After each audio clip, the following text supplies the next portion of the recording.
बड़े पैमाने पर कटोशेरिया ग्रेड रॉकेट्स और एंटी टैंक मिसाइलों का इस्तेमाल किया था। अस्सलाम वालेकुम नाज़रीन, आपकी मेज़बान साइकिल सैना साथ हूं एक नई वीडियो के साथ। तो आज का जो हमारा टॉपिक है वो बहुत ज्यादा इंटरेस्टिंग होने वाला है। सबसे पहले तो मैं आप लोगों की शुक्रगुजार हूं कि आपने वक्त निकाला मेरी वीडियो को वॉच करने के लिए।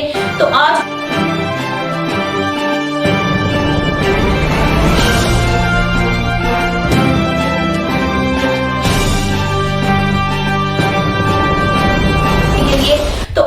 टॉपिक है वो मैं आप लोगों के साथ शेयर करने जा रही हूँ। हिजबुल्लाह इसराइल का सबसे मुश्किल हरीफ माजी के मुकाबले में आज कितना ताकतवर है। यानी कि जो ममालिक थे हिजबुल्लाह इसराइल, हिजबुल्लाह मतलब कि कुछ नहीं था उसके पास, मतलब वो लड़ने की ताकत नहीं रखता था, इसराइल के मुकाबले में बहुत ज्यादा लो था। लेकिन अब वही ममालिक इसराइल के मुकाबले में खड़े होते नजर आ रहे हैं। इसराइल और ईरान की हमायत याफ्ता अस्करी तंजीम हिजबुल्लाह के दरमियान शदीद तनाव पाया जाता है की वजह से फरीकैन के एक दूसरे पर हमले और खिते में हिजबुल्लाह और ईरान से जुड़ी बड़ी शख्सियात की अमवात हैं। यानी कि बहुत से ममालिक में बहुत सी अमवातें नजर आ रही हैं और अच्छा बड़ी शख्सियात की अमवात नजर आ रही है, जैसे इस्माइल हनिया हो गया, इब्राहिम रईसी हो गए। ये एक अब तक की दो बड़ी अमवात थी जो कि नजर आ रही थी। इसराइल और हिजबुल्लाह के ताल्लुकात में मजीद कशीदगी की क्या रुख तैयार करेंगे, इसकी पेशन गोई करने के लिए सबसे पहले लबनान में मौजूद मसला ग्रो की अस्करी सलाहियतों और इसराइल के साथ इसके तनाज़ात की तारीख पर नजर डालनी हो। अब मैं आप लोगों को बताऊंगी कि किस तरह से ये मसला क्रिएट हुआ है। मसलन हिजबुल्लाह की कशीदगी नजर आती है इसराइलियों के साथ, वो कैसे स्टार्ट हुई और कहां से स्टार्ट हुई। जुलाई 2006 में भी इसराइल और हिजबुल्लाह के दरमियान एक बड़ी जंग हुई थी और अब एक बार फिर ऐसा लगता है कि जैसे दोनों फरीकैन एक तनाज़ा के करीब पहुंच चुके हैं। यानी कि एक टर्म था 2006 में भी इन दोनों के दरमियान जंग हुई थी, लेकिन उस कदर मतलब इस जंग को नहीं लेटेस्ट लिया गया। इस जंग के बारे में इतना नहीं लीड था जितना कि अब फिलिस्तीन पर हमला करने के बाद से बहुत से ममालिक सामने आ चुके हैं। दोनों के दरमियान मुमकिना जंग का मंजर कैसा होगा ये जानते, किस कदर मतलब कि दोनों के दरमियान मुमकिना जंग का मंजर कैसा होगा ये जानने के लिए हमें दोनों अवामिल पर नगार डालनी होगी। पहली ये कि जुलाई 2006 से होने वाली जंग से क्या सबक सीखा गया, और दूसरी ये कि इसराइल और हिजबुल्लाह के दरमियान 10 महीनों से जारी जंग में क्या होता रहा। इसमें कोई शक नहीं कि इसराइल की फजाई ताकत हिजबुल्लाह के मुकाबले में कहीं ज्यादा है और इसके सबब लबनान में बड़ी तबाही आ सकती है। लेकिन ये भी सोच है कि गजा में इसराइल अपनी तारीख की सबसे बड़ी जंग लड़ रहा है। इसी सबब इसके फौजी दस्ते शाहिद थकन का शिकार है। जहां तक हिजबुल्लाह की बात है तो तक फवाद शुक्र और 3 बड़े रहनुमाओं समेत इसके 350 से ज्यादा जंगजूज इसराइली फजाई हमलों में मारे जा चुके हैं। जुलाई 2006 में भी इसराइल और हिजबुल्लाह के दरमियान एक ऐसी ही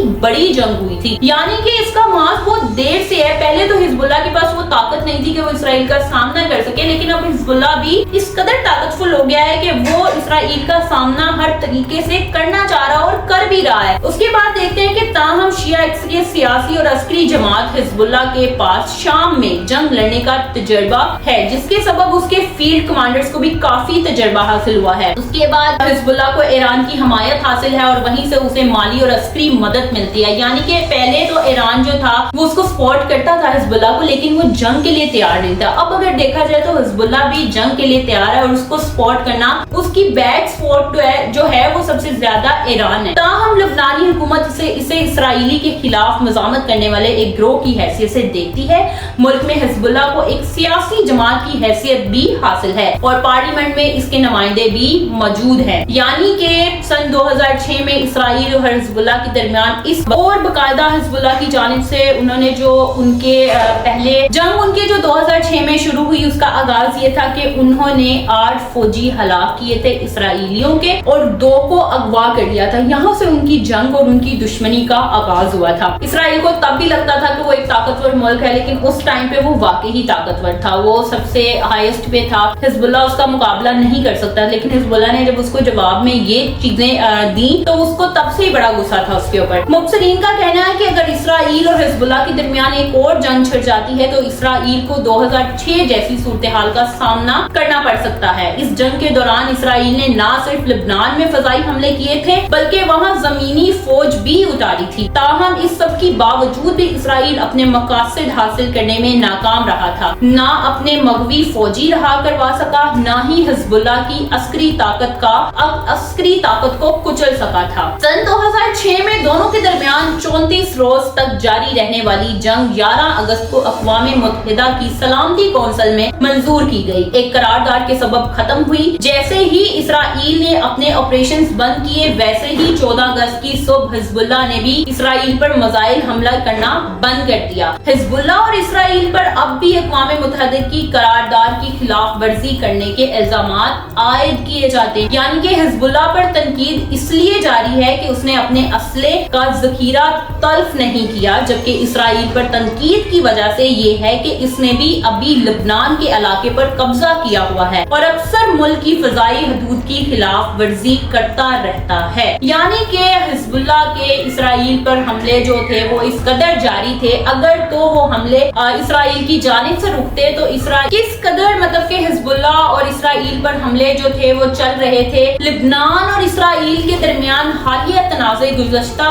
बरस 8 अक्टूबर को इस वक्त शुरू हुआ था जब हिजबुल्लाह ने इसराइल के मोर्चों को निशाना बनाया था। हिजबुल्लाह की जानिब से कहा गया था कि ये हमले इसने गजा में इसराइली बमबारी के बदले में और गजा की हमायत में किए हैं। ख्याल रहे कि गुज़श्ता बरस 7 अक्टूबर को हमास ने जनूबी इसराइल पर हमला किया था और इस कार्रवाई को ऑपरेशन तूफानुल अक्सा का नाम भी दिया गया था। यानी कि देखा जाए कि बहुत से ममालिक जो जंग इन लोगों के दरमियान स्टार्ट हुई, पहले दोनों तरफ से एक जैसी ही जंग को स्टार्ट किया गया। अगर उसने बमबारी की तो इन्होंने भी कम नहीं की, अगर इन्होंने की तो उन्होंने कम नहीं की। मतलब दोनों ममालिक के दरमियान ऐसी जंग का माहौल स्टार्ट हुआ जो कि बहुत ही खतरनाक नजर आता है। उसके बाद इसराइल की जानिब से हमास के हमलों की जवाब में गजा में ऑपरेशन शुरू किया गया था जो कि ताहाल जारी है। और उसके बाद हिजबुल्लाह ने ऐलान किया कि इनके खिलाफ, इसराइल के खिलाफ मार्च इस वक्त तक खोले रखेंगे जब तक वो गजा में जंग बंदी खत्म नहीं कर देते। मतलब कि उस जंग का आगाज अब कदर नजर आता है कि अगर इसराइलियों ने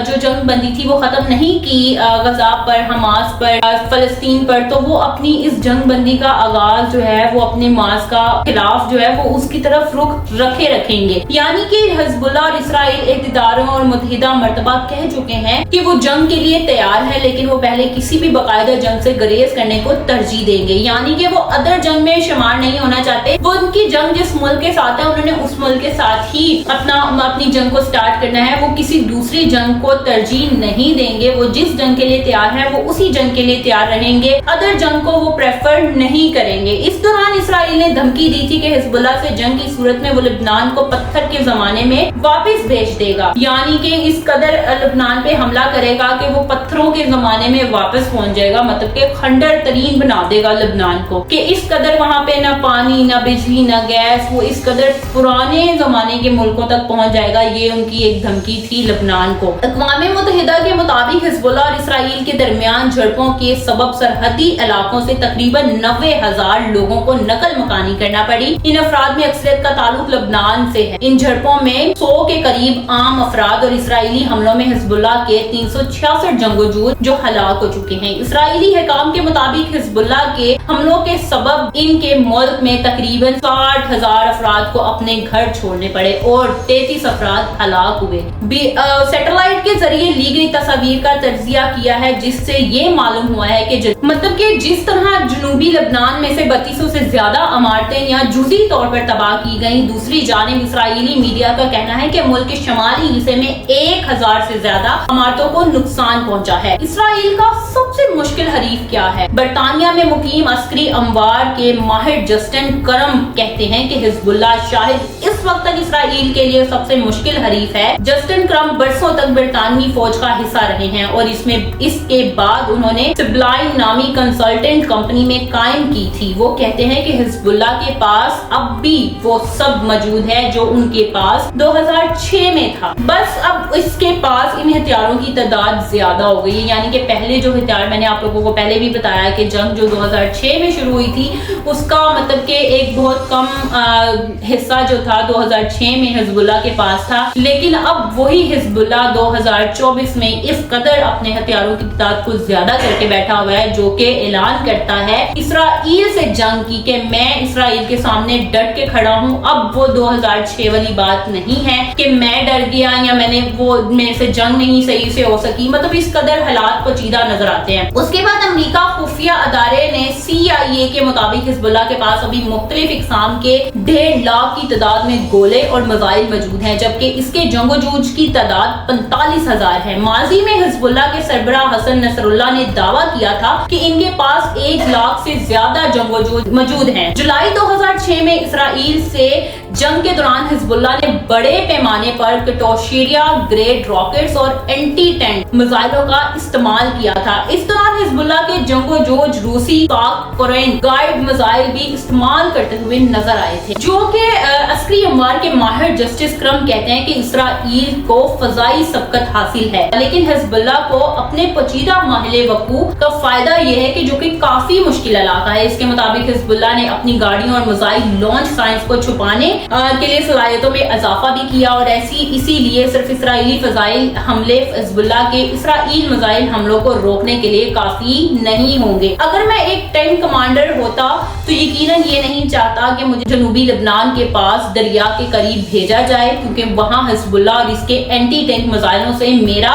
सामना होगा और इस सूरत हाल में बिल्कुल खुश नहीं होगा। हिजबुल्लाह के पास जो मौजूदा हथियार हैं, मिसाइल हैं, वो कौन से हैं? बज़ाहिर नहीं करती कि इसके पास कितने और कौन से मिसाइल मौजूद हैं, यानी कि ये चीजें कोई भी ममालिक जो है वो शो ऑफ नहीं करता कि हमारे पास इतने हथियार हैं, इतने मिसाइल हैं, लेकिन वो इतना शो जरूर करवाते हैं कि हमारे पास ये चीज इस वक्त अवेलेबल है, लेकिन उसकी तादाद नहीं बताते कि वो चीज आपके पास कितनी तादाद में अवेलेबल है। गुज़श्ता बरसों में सामने आने वाली मुत्तहिदा इंटेलिजेंस रिपोर्ट्स के मुताबिक हिजबुल्लाह के पास हथियारों की मौजूदी का सबसे बड़ा जरिया ईरान है, जो कि इसको ग्रोह में इराक और शाम के जरिए हथियार पहुंचा रहा है। यानी कि पहले वो सपोर्ट ईरान की उसको पहले भी थी 2006 में, लेकिन अब ईरान की सपोर्ट इतनी ज्यादा हो गई है कि जो असला उसके पास कम था उसकी तादाद ईरान की तरफ से बढ़ा दी गई है। जो हिजबुल्लाह ने हाल ही में इसराइल के खिलाफ बरकन और जहाद मुगैना मिसाइल का इस्तेमाल किया था और इस मिसाइल का नाम हिजबुल्लाह ने अपने एक रहनुमा के नाम पर रखा, जो कि 2015 में शाम में मारे गए थे। कॉर्ड यूनिवर्सिटी से बतौर प्रोफेसर मुंसलिक अमल साद कहती हैं कि हम जो अभी देख रहे हैं वो हिजबुल्लाह का वो वयन है जो कि 2006 के मुकाबले में अब ज्यादा जदीद है। यानी कि बहुत से ज्यादा ममालिकों ने